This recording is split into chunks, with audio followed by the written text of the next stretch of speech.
സംസ്ഥാനത്ത് കാലവർഷം വരുന്നതിന് മുൻപ് തന്നെ മഴ ശക്തമായേക്കുമെന്ന മുന്നറിയിപ്പുമായി കാലാവസ്ഥാ വകുപ്പ് എത്തിയിരിക്കുകയാണ്.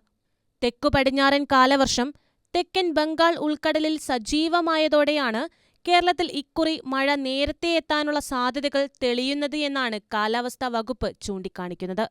വിവിധ ജില്ലകളിൽ കേന്ദ്ര കാലാവസ്ഥാ വകുപ്പ് ഓറഞ്ച്, മഞ്ഞ അലർട്ടുകൾ പ്രഖ്യാപിച്ചു കഴിഞ്ഞു.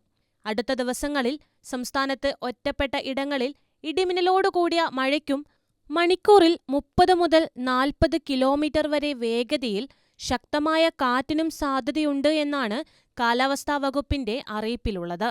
തെക്കുകിഴക്കൻ അറബിക്കടൽ, മാലിദ്വീപ്, കൊമോറിയൻ മേഖലയിലും ആൻഡമാൻ കടൽ, ആൻഡമാൻ ദ്വീപ്, തെക്കൻ ബംഗാൾ ഉൾക്കടൽ എന്നിവയുടെ ചില ഭാഗങ്ങളിലും കാലവർഷം വ്യാപിച്ചതായാണ് കേന്ദ്ര കാലാവസ്ഥാ വകുപ്പിന്റെ ഏറ്റവും പുതിയ അറിയിപ്പിൽ പറയുന്നത്.